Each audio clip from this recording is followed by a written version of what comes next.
Hello दोस्तों, exam insider के इस यूट्यूब चैनल पर मैं आप सबका एक बार फिर से स्वागत करती हूं। जैसा कि दोस्तों आप सबको पता है कि आपके यूपी पेट 2023 के एग्ज़ाम्स की डेट नज़दीक आती जा रही हैं, तो आप जितना ज़्यादा हो सके उतना ज़्यादा अच्छे से अपनी परीक्षा की तैयारी कीजिए। और आपको पेट से संबंधित किसी भी प्रकार की जानकारी चाहिए तो प्लीज़ हमें कमेंट करके ज़रूर बताइएगा। साथ ही साथ दोस्तों, अगर आप अभी तक इस चैनल पर नए हैं तो सबसे पहले जा करके चैनल को सब्सक्राइब कर लीजिए, साथ में आए बेल आइकन को भी प्रेस कर दीजिए। आज के हम अपने इस वीडियो में आपको इंग्लिश के प्रैक्टिस सेट करवा रहे हैं। अभी तक हमने आपको 16 प्रैक्टिस सेट करवा दिए हैं और आपने अभी तक उन वीडियोस को नहीं देखा है तो मैं रिक्वेस्ट करूंगी कि आप सबसे पहले जा कर के उन वीडियोस को देखिए, ताकि हम आपके लिए जो ये प्रयास कर रहे हैं उसके बारे में आपको पता चले। तो चलिए शुरू करते हैं इंग्लिश का passage. Street theatre in India is well established ancient art form despite the proliferation of modern means of entertainment and communication. Street theatre continues to flourish in India. Street theatre as a channel of communication has for centuries been propagating refers by highlighting social, economic, and political issues present in the society. Unlike in the olden days, its performance is no longer restricted to villages or small localities of the city. Today, small group of performers, including students, would do stage performance, mobilize public opinion, or to help create or raise awareness over a particular issue of public importance.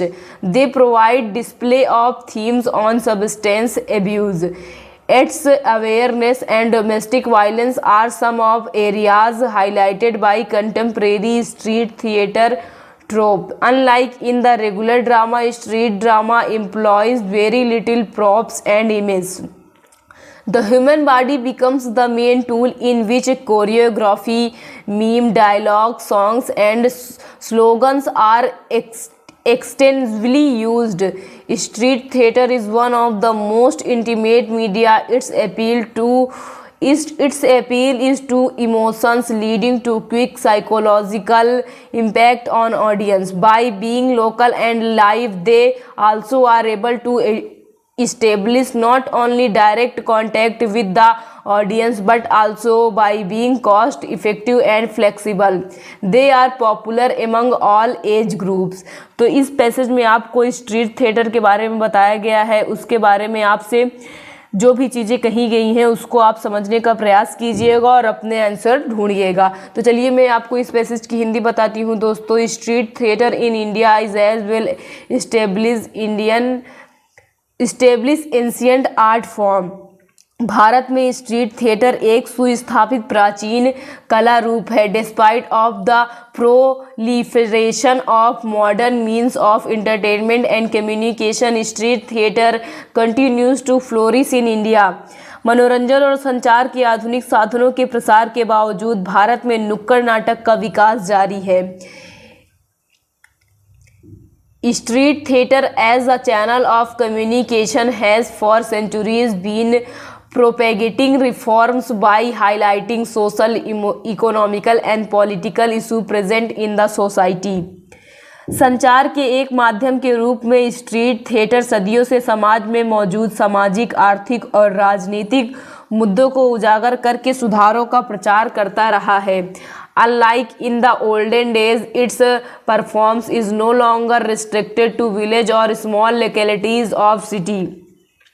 पुराने दिनों के विपरीत इसका प्रदर्शन अब गांवों या शहरों के छोटे इलाकों तक ही सीमित नहीं है। Today small group of performers including student would do stage performance to mobilise public opinion और टू हेल्प क्रिएट और raise awareness over a particular issue of public importance. आज छात्रों सहित कलाकारों के छोटे समूह जनता की राय जुटाने या सार्वजनिक महत्व के किसी विशेष मुद्दा पर जागरूकता पैदा करने या बढ़ाने में मदद करने के लिए मंच प्रदर्शन करेंगे। They provide display of themes on substances abuse, वे मादक द्रव्यों के सेवन पर विशेष विषयों का प्रदर्शन करते हैं। AIDS awareness and domestic violence are some of the areas highlighted by contemporary street theatre troupe. AIDS जागरूकता और घरेलू हिंसा कुछ ऐसे क्षेत्र हैं जिन पर समकालीन स्ट्रीट थिएटर मंडली ने प्रकाश डाला है। Unlike in regular drama, street drama emotion very little pops and image. नियमित नाटक के विपरीत नुक्कड़ नाटक में बहुत कम सामग्री और छवियों का उपयोग किया जाता है। The human body becomes the main tool in which choreography, mime, dialogue, songs and slogan are extensively used. मानव शरीर मुख्य उपकरण बन जाता है जिसमें कोरियोग्राफी, माइम, संवाद, गाने और नारे का व्यापक रूप से उपयोग किया जाता है। Street theatre is one of the most intimate media. Street theatre सबसे अंतरंग मीडिया में से एक है। Its appeal is to the emotion leading to quick psychology impact on audience. इसकी अपील भावनाओं के प्रति है जिसके दर्शकों पर त्वरित मनोवैज्ञानिक प्रभाव पड़ता है। By being local and live, they also are able to establish not only direct contact with the audience but also being cost effective and flexible. स्थानीय और सजीव होने के कारण वे न केवल दर्शकों से सीधा संपर्क स्थापित करने में सक्षम होते हैं बल्कि लागत प्रभावी होने के कारण और भी लचीले हो जाते हैं। They are popular among all age group. वे सभी आयु वर्ग के लोगों के बीच में फेमस हैं। तो ये आपके स्ट्रीट थिएटर के बारे में था। इसके बारे में मैंने आपको हिंदी बताने का प्रयास किया है। देखिए, आपको उतना ही हिंदी जानने का प्रयास करना है जितने में आप अपना आंसर फाइंड कर सके, तो उसमें ज़्यादा घुसने की ज़रूरत नहीं है आपको। तो चलिए इसके क्वेश्चन को देखते हैं दोस्तों। आपका फर्स्ट क्वेश्चन कह रहा है modern means of entertainment and communication dash street theatre. Modern means of entertainment and communication dash street theatre does not affect helps establish does affect helps popularise. तो आपको फर्स्ट ऑप्शन एकदम correct हो जाएगा। जो modern entertainment और communication के साधन हैं वो स्ट्रीट थिएटर को अफेक्ट नहीं कर सकते, यानी आपका फर्स्ट वाला ऑप्शन एकदम करेक्ट हो जाएगा।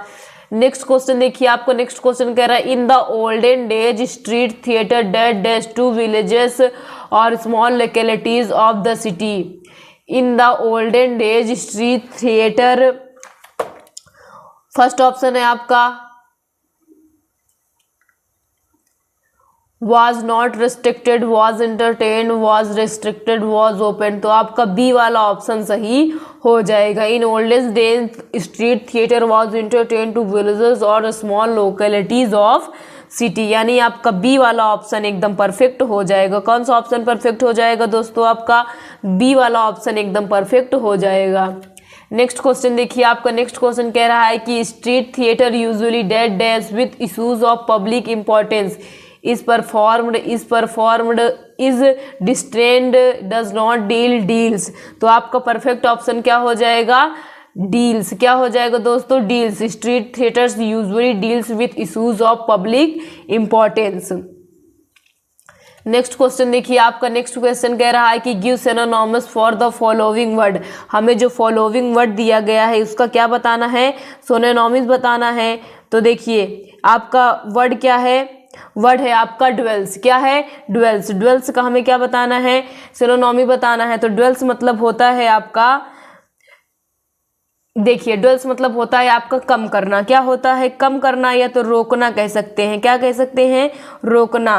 तो ड्वेल्स का आपके ऑप्शन दिए गए हैं लिव, उसके बाद आपका ऑप्शन दिया गया है ड्वेल्स का मतलब होता है दोस्तों आवास। क्या होता है? आवास।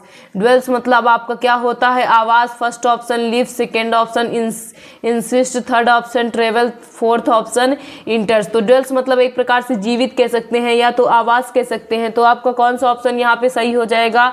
यहाँ पे आपका फर्स्ट वाला ऑप्शन सही हो जाएगा। लिव्स मतलब भी जीवित होता है या फिर जहां हम रहते हैं। तो देखिए इंसिस्ट मतलब होता है जोर देना, ट्रैवल्स मतलब होता है यात्रा करना,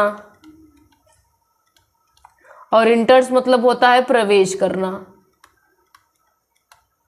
तो ड्वेल्स मतलब आप ध्यान रखिएगा आवास होता है, मैंने थोड़ा सा मिस्टेक कर दिया था उसके लिए सॉरी। बस ये बट ये याद रखिएगा कि ड्वेल्स का मतलब क्या होता है, आवास होता है। नेक्स्ट क्वेश्चन देखिए, आपका नेक्स्ट क्वेश्चन हमें क्या बताना है इसमें। देखिए आपका नेक्स्ट क्वेश्चन कह रहा है दोस्तों, एक सेकेंड दोस्तों, give antonymy for the following, give antonymy for the following. हमें जो फॉलोइंग वर्ड दिया गया है उसका क्या बताना है, एंटोनॉमी बताना है। तो देखिए आपका वर्ड क्या है, डिफेंट। क्या है आपका वर्ड, डिफेंट है। इसका हमें क्या बताना है, एंटोनॉमी बताना है। आप अपने ऑप्शन देख लीजिए, आपका ऑप्शन है ओबीडिएंट, सेकेंड ऑप्शन है मीक, थर्ड ऑप्शन है रेबेलियस और फोर्थ ऑप्शन है आपका फ्रेंडली। तो आप बताइए डिफेंट का आपका क्या हो जाएगा, एंटो डिफेंट का मतलब होता है रक्षा। क्या होता है, रक्षा। सॉरी एक सेकेंड, डिफेंड का मतलब रक्षा नहीं होता। देखिए आपको मैंने कितनी बार कहा है दोस्तों कि आप पैसेज के साथ साथ कुछ एंटोनॉमी एंड सिनोनॉमी भी याद करते हुए चला करिए, क्योंकि आपकी परीक्षा में इससे रिलेटेड क्वेश्चन बहुत ही ज़्यादा पूछे जाते हैं। जब आप पैसेज को सॉल्व करते हैं तो उसमें एंटोनॉमी एंड सिनोनॉमी भी दे देता है, जो कि आपके लिए मस्ट है। तो आप उस चीज़ को भी याद करते हुए चला करिए। तो आप इस बात का ध्यान रखेंगे कि आपको उस चीज़ को याद करते हुए चलना है। तो देखिए आपका डिफेंड का मतलब क्या होता है, रक्षा होता है। मैंने बताया क्या होता है, डिफेंड का मतलब क्या होता है, रक्षा। तो आपका फर्स्ट ऑप्शन क्या हो जाएगा, ओबेडिएंट। क्या हो जाएगा, ओबेडिएंट। यानी आपका फर्स्ट वाला ऑप्शन एकदम करेक्ट हो जाएगा दोस्तों। कौन सा ऑप्शन करेक्ट हो जाएगा, फर्स्ट वाला ऑप्शन आपका एकदम करेक्ट हो जाएगा। तो दोस्तों आपका ये पैसेज यहीं पे समाप्त होता है। आपको पैसेज में कहीं भी कोई भी प्रॉब्लम हुई हो तो प्लीज़ हमें कमेंट करके ज़रूर बताइएगा। साथ ही साथ दोस्तों अगर वीडियो पसंद आ रहा हो तो प्लीज़ वीडियो को लाइक ज़रूर कीजिएगा, और चैनल पर नए हैं तो सबसे पहले जा कर के चैनल को सब्सक्राइब ज़रूर कर लीजिए, क्योंकि हम आपके लिए ये जो भी वीडियोस ला रहे हैं आपकी पेट की परीक्षा के लिए बहुत ही ज़्यादा इम्पोर्टेंट होने वाले हैं। तो आप हमारे एक भी वीडियो को मिस मत कीजिए, और साथ ही साथ हमारे सभी वीडियो को पूरा देखिए, क्योंकि ये वीडियोस आपके लिए बहुत ही ज़्यादा हेल्पफुल होने वाले हैं। वीडियो पसंद आ रहा हो तो प्लीज़ वीडियो को लाइक ज़रूर कीजिएगा, और वीडियो को अपने दोस्तों में ज़्यादा से ज़्यादा शेयर कीजिएगा। थैंक यू दोस्तों।